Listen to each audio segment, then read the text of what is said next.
Everyone, कैसे हो आप सब लोग। इस वीडियो में हम नीट 2024 के पीवाईक्यू डिस्कस करेंगे।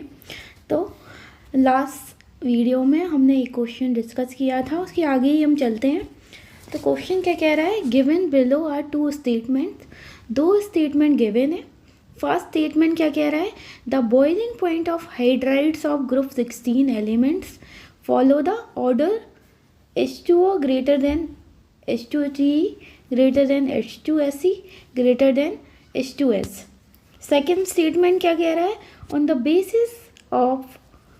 basis of here should be basis of molecular mass, H2O is expected to have lower boiling point than the other members of the group, but due to the presence of extensive hydrogen bonding in water it has high boiling point.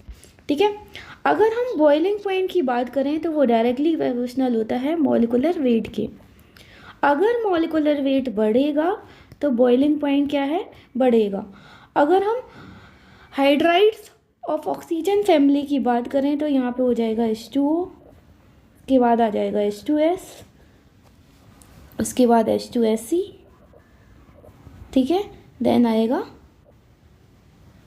H2T। अगर हम down the group बात करें तो molecular weight क्या है, बढ़ रहा है।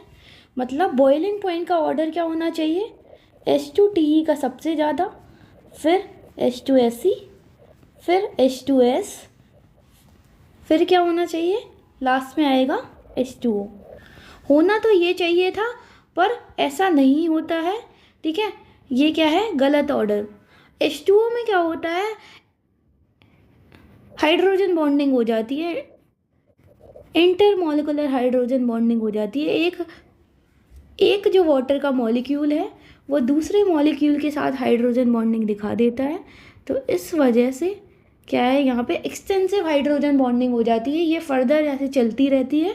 तो यहाँ पे हाइड्रोजन बॉन्डिंग की वजह से जो H2O है उसका बॉइलिंग पॉइंट ज़्यादा हो जाता है H2TE से, फिर H2SE का ज़्यादा होता है H2S से। तो दोनों ही स्टेटमेंट करेक्ट है। तो बोथ स्टेटमेंट्स आर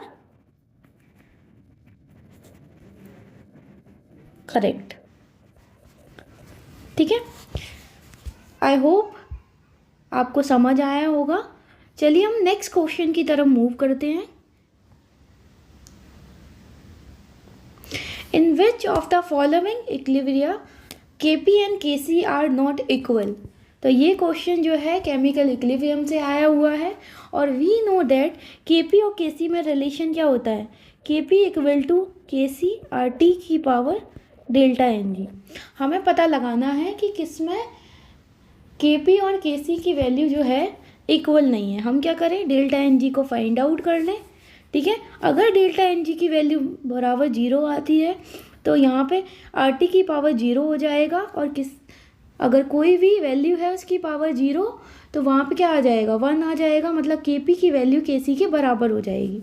तो हम एक एक करके जो डेल्टा Ng की वैल्यू कैलकुलेट कर लेते हैं। डेल्टा Ng होता क्या है, समीशन ऑफ, ठीक है, जो स्टोइचियोमेट्री ऑफ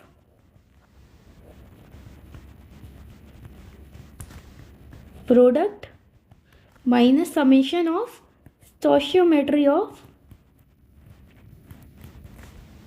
रिएक्टेंट। ठीक है, और वो भी हम क्या करेंगे, यहाँ पे गैसियस प्रोडक्ट और गैसियस रिएक्टेंट की बात करेंगे। ठीक है, अगर हम फर्स्ट में कैलकुलेट करें तो यहाँ पे देखो प्रोडक्ट के साइड PCl3 + Cl2, ठीक है, यहाँ पे 1 मोल इसका हो गया, 1 मोल इसका, और रिएक्टेंट के साइड V1 है तो यहाँ पे आ जाएगा 2 - 1 = 1। अगर हम सेकंड में बात करें, यहाँ पे 2 मोल है प्रोडक्ट के साइड HI के, और यहाँ पे 1 और 1, तो यहाँ पे क्या हो जाएगा, 2 - 2 = 0। तो यहाँ पे क्या आ गया, 0।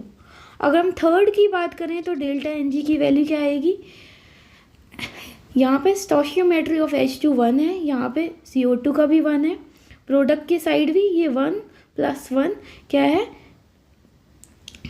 2। तो यहाँ पे क्या हो जाएगा, 2 - 2 = 0। अगर हम फोर्थ ऑप्शन की बात करें तो प्रोडक्ट के साइड भी क्या है, 2 मोल है, और यहाँ पे भी क्या है, 2 है तो 2 - 2 = 0।